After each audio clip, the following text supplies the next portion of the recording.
Hi, welcome to this installation of my podcast, and just one more thing. Today is part two of a two-part series that we are doing on bullying. In the last episode, I spoke with someone from the County Office of Education who is responsible in part for disseminating some anti-bullying programs. And today I'm going to talk with some students about whether these types of programs are actually impactful or whether there is another approach and something else that we should be doing. So I hope you'll stick with me today, and I would really love to hear your comments and feedback either about the podcast in general or your thoughts about today's topic in particular. Stay with me.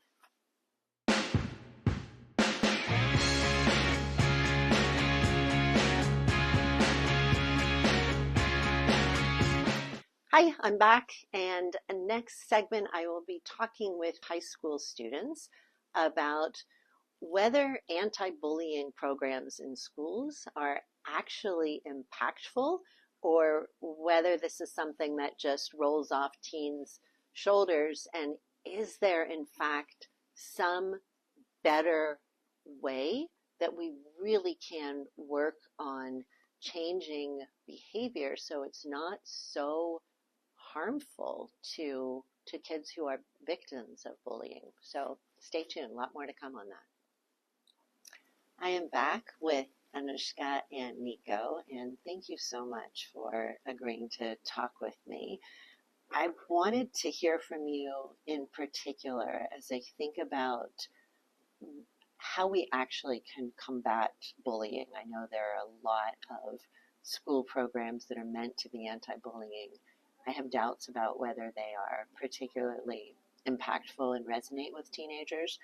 And the reason that this is top of mind for me right now is sort of this intersection of issues that I've been thinking about with regard to the young boy, Nico, who was a student at your high school, who died by suicide following taunting and bullying that he experienced from his peers about the fact that he was unhoused.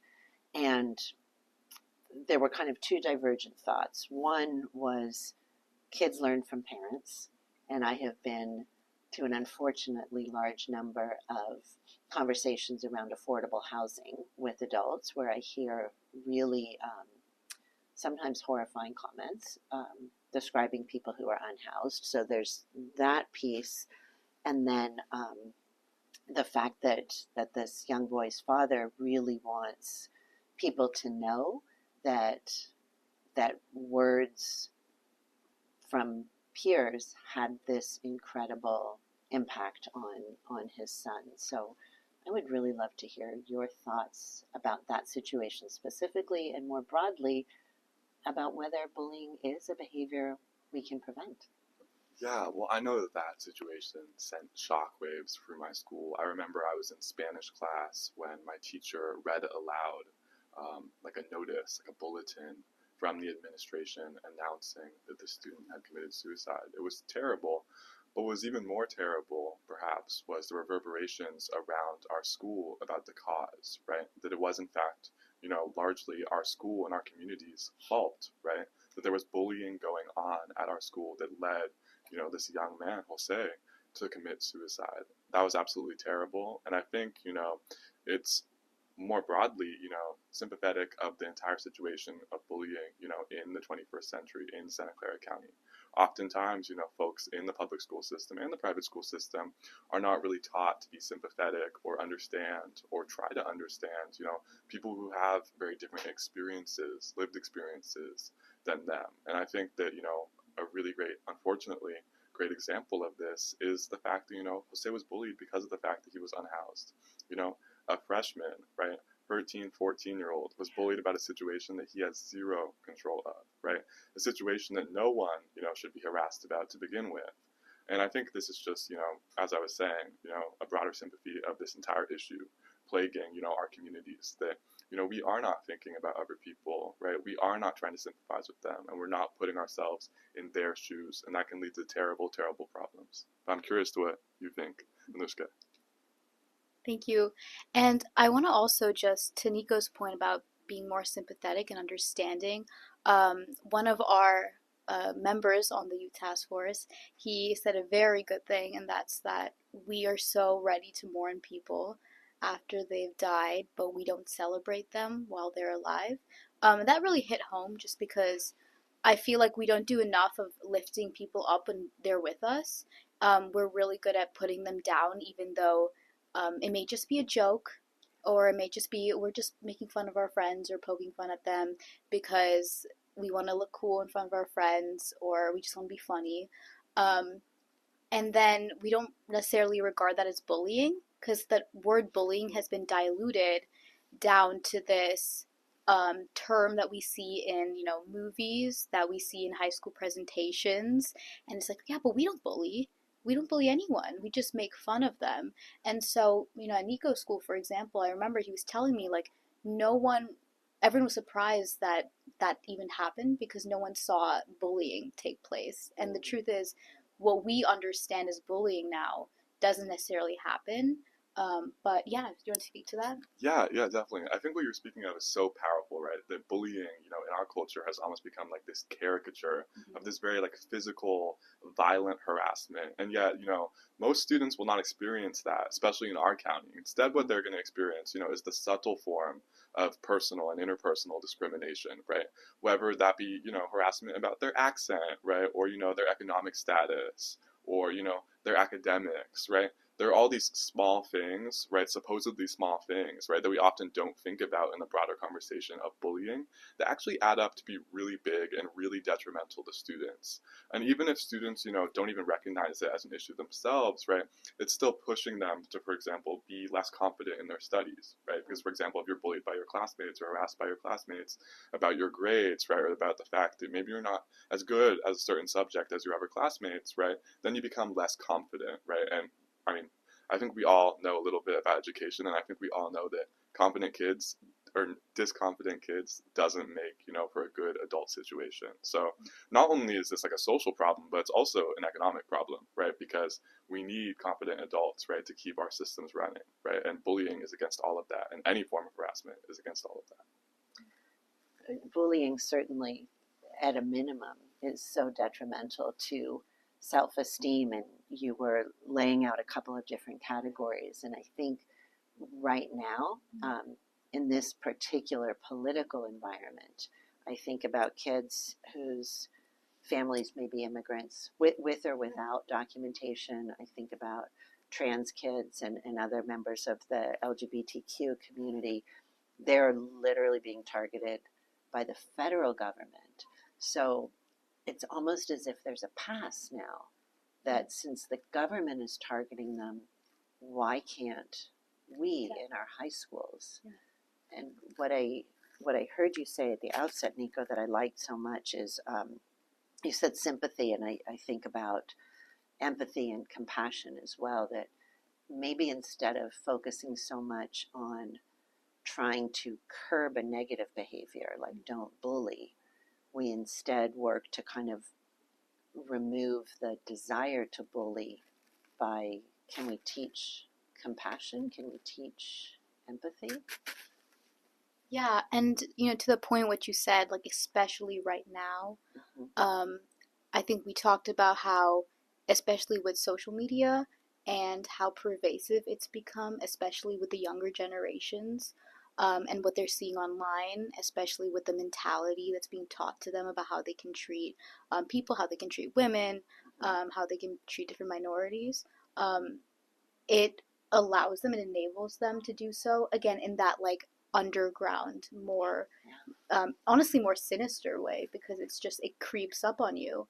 And to your point about teaching compassion, again, we're fed information which is good to hear. It's good to have a slideshow about the statistics and about, unfortunately, the suicide rates. That's helpful, but when you look at numbers, you don't see the lives behind the numbers. And I think that's what's really, really impactful. And I'm sure the kids at Nico's school are a little bit more aware of what they say now, because they not only have seen the life, but they met him, they've talked to him, they've grown up with him perhaps. And then to know that you may have been part of removing his life from this world must be really powerful. So I think it's about having schools that teach like first world experiences and to teach different perspectives to students as they're growing up. And unfortunately, some people want to remove those different perspectives from our books right now, but I think that's why it's so important to hear them. It's why in my AP literature class we do this presentation about what perspectives we need to see in our books, because in order for us to even gain an understanding or be more compassionate, we have to listen to other people's stories. That's such a sophisticated observation to really connect that to the school curriculum. Yeah. It doesn't exist outside in a separate seminar of this is how to be understanding and compassionate, but if you're reading the novels and experiences of a wide, diverse group of novelists, if you're studying history from multiple perspectives, yeah, and not limiting yourself to one narrative, you would hope that inevitably most people would really build that understanding. Yeah. Any other thoughts on this topic, or things that we might take away from here, either in terms of policy improvements or how we engage better, or how adults can more appropriately support students through what you need rather than what we think you should have? Absolutely. I think Anushka really touched on this really well, that we need this mutual respect and this mutual understanding. And currently the climate that, young folks are growing up in is antithetical of that, right? For example, social media played a really big part in the election cycle last year. And we heard constantly about these cycles, right, of silos, right? These silos that young people, based off of, where they live or their demographics, right, were being pushed into, that was alienating them from other people. And not only was alienating them, but was teaching them bad things about other people that weren't always true, right? And even in my school, we hear horrible things about groups of people, have been systematically alienated, in our own community. For example, I've heard a lot of vitriol, even in my history class, about undocumented immigrants in the past couple of days with the Trump administration's, new calls for all of this executive order nonsense. And I mean, we're living in dangerous times when it comes to equity, when it comes to inclusion. And the reality is that, diversity, equity, inclusion, this thing that is under threat right now, right, is the backbone of, a civil society. It's the backbone of mutual understanding.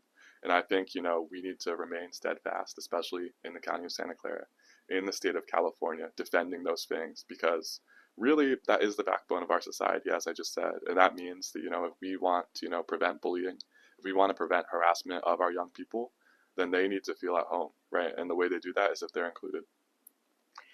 It's a tiny mic, but that's a mic drop moment. I could not have said it better. You two both exude intelligence and compassion and kindness, and I am so grateful to you both for making time to talk with me this afternoon and given me lots to think about. So I will be right back, and thank you again to Nico and Anushka.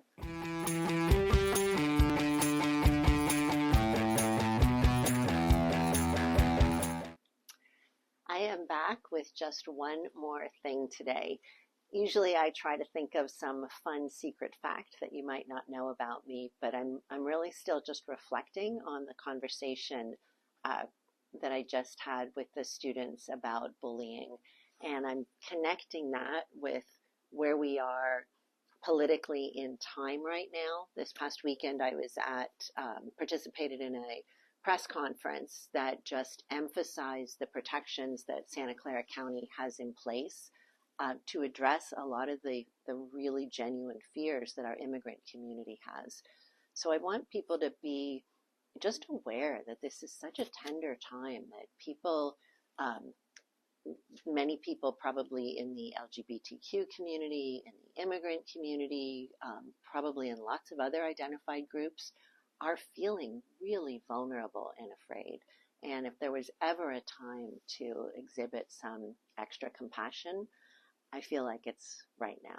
So that's one more thing for today.